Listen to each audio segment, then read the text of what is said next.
If an emergency broke out, would you have the necessary items to aid you in the next 72 hours? This week is Emergency Preparedness Week, and in this month's RCMP Monthly, we sit down with police to talk about the importance of being prepared. I'm here with Staff Sergeant Dave Callis with the Lloydminster RCMP. Thank you for joining me. This week is Emergency Preparedness Week, so just wanted you to kind of touch on the importance of families, households having an emergency preparation kit. Yeah, well, one of the things that the police and emergency preparedness advises people to have is a 72-hour kit.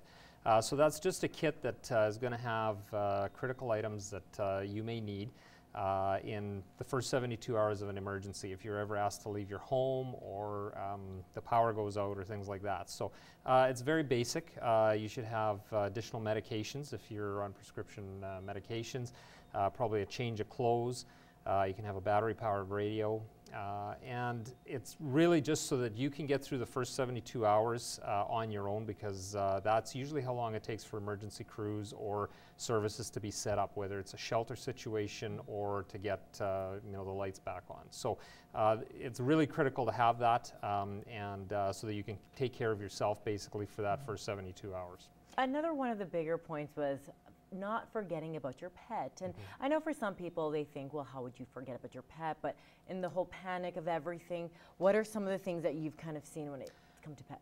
Right, well, we certainly saw it in Slave Lake where people left their homes. It's a very stressful situation and pets get left behind. So what we do recommend is that people make provisions for their pets to take them with them. And have the food and whatever you need to take care of your pet for that 72-hour period. So that is important, because once you leave, usually you can't go back into the area where the state of emergency has been declared, so your pets actually may be on their own and not survive.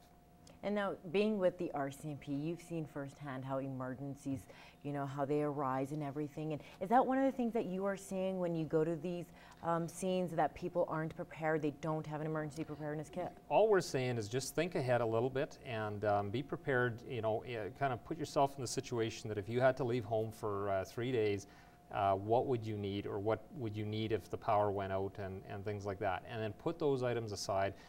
That will go a long way to making sure that you get through whatever situation it is with a lot more comfort than if you just show up at a shelter, for example, and have nothing. So, and an emergency can happen really anywhere at any time. We saw it recently with the flooding here in Maidstone and Onion Lake. So it is something that can affect anybody anywhere, and they need to think about that. And especially because now we are heading into the summer months where we're going to see some extreme weather, potentially, rainstorms, could be tornadoes, we don't know. So the importance of making sure that households are on top of this. Yep, absolutely. And you can sort of tailor your kit to the time of year. If it's wintertime, you maybe want some warmer clothes in there. If it's summertime, you maybe want bug repellent and things like that. So you can change that a little bit, but those important things like the medications, important documents, those things are going to remain, that's going to be consistent no matter what time of the year it is. Well, thank you so much for coming here to talk about Emergency Preparedness Week. Once again, this is Staff Sergeant Dave Callis with the Lloydminster RCMP. Thank you.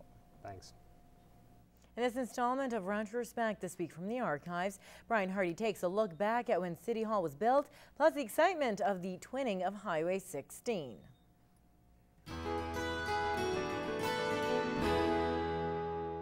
It's early May 2000 and we report on the progress of Lloyd's new City Hall.